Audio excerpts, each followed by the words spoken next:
सीटों की नासी तोरा मांग भइले बाबा, चुनरी भाइला न मोले।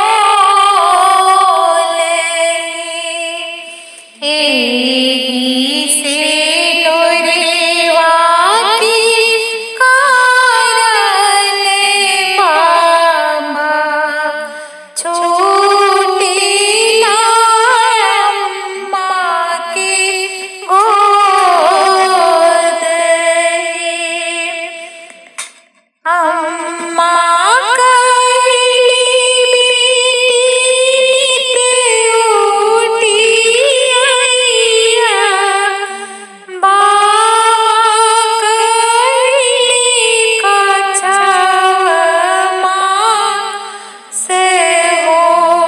भैया कहले दीदी काज परोजन, भाभी कहली कवन काम हो।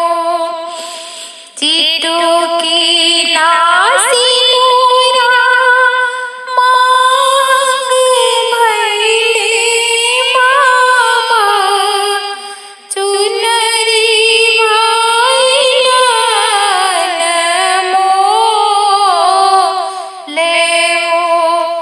एही से लोरेवा की कारण बाबा, छोटी अम्मा के गोद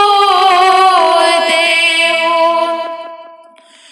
बाबा जे दियानी अनदन सोनवा, अम्मा जी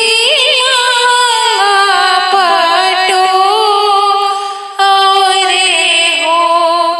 भैया जे दिहलन हंसला जे घोड़वा, भाभी माहुरेवा के गाँठे। चिट्टू की नासी तोरा मांग भइले बाबा, चुनरी भाइला न मोले हो।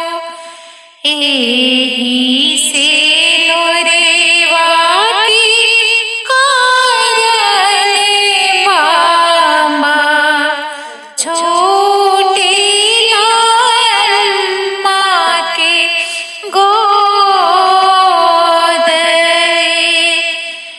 बाबा के दिहल दान छवा मास खइबो, फाटी जइला पटोरे। भैया के घोड़ा